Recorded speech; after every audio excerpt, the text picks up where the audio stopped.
Hello বন্ধুরা, good evening, welcome back আমার digital ডায়েরিতে। আশা করি আমার সকল বন্ধুরা ভালো আছে। তোমাদের ভালোবাসায় আমিও ভালো আছি। অ্যাকচুয়ালি ভালো থাকার চেষ্টা করে যাচ্ছি, আর আশা করি তোমরাও ভালো থাকার চেষ্টা করে যাচ্ছ।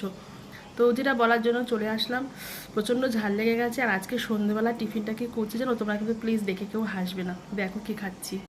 অ্যাকচুয়ালি খেতে খেতে শেষই হয়ে গেছিলো, তো লাস্টে এইটুকু। তো মুড়ি, অনেক দিন পর ইচ্ছা হলো মুড়ি দিয়ে একটু তরকারি দিয়ে খেতে। তো এঁচোড়ের তরকারি ছিল, তার সঙ্গে শসা আর কাঁচা লঙ্কা। এরকম মুড়ি দিয়ে তরকারি কি তোমরা কেউ কোনো দিন খেয়ে দেখেছো? খেয়ে দেখবে, দারুণ লাগে। তো চলো পুরো টিফিনটা খেয়ে নিই, তারপর দেখাচ্ছি তোমাদের এর পরবর্তী কার্যকলাপগুলো। চলো।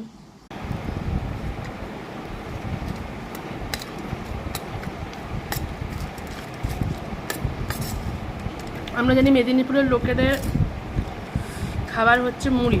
ওরা নাকি মুড়ির সঙ্গে মাংসও খায়, সব কিছু খায়। তবে মুড়ি দিয়ে মাংস খেয়েও দেখেছি, খুব ভালো লাগে।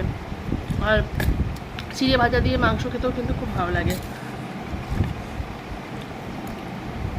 আর যা গরম পড়েছে, এই গরমে আমার মনে হয় মাঝে মাঝে বাইরের হাবিজাবি খাওয়ার থেকে ঘরে কিছু না থাকলে, মানে কিছু বানাতে ইচ্ছাও করছে না। চাউমিন এই গরমে তো রান্নাঘরে ঢুকতে ইচ্ছা করছে না।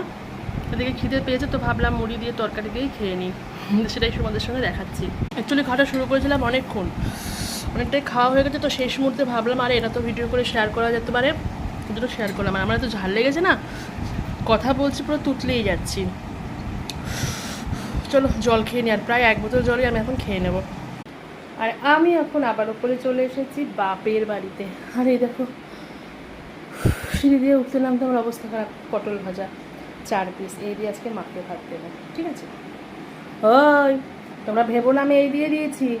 অলরেডি মার 4 পিস পটল ভাজা ডাল দিয়ে খাওয়া হয়ে গেছে। মানে ভাত খাচ্ছে না, খালি পটলগুলো খেয়ে নিল, ভাতটা পড়ে থাকলো। আবার নিচে গিয়ে নিয়ে আসলাম। চলো দেখবে মা কিরম খাচ্ছে। মহারানী, এই পটলটা আনলাম, এখান থেকেও তোমার সব হাউসফুল হয়ে গেল, একটা পড়ে আছে। তুমি পটল খাবে?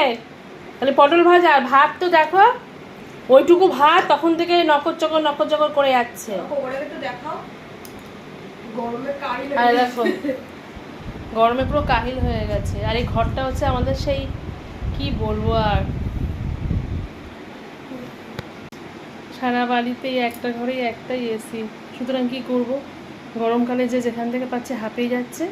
এক্সেপ্ট আমার বর, একদমই আসে না। তো যে যেখান থেকে হাঁপিয়ে যাচ্ছে, কুত্তার মতন বাড়ি এসে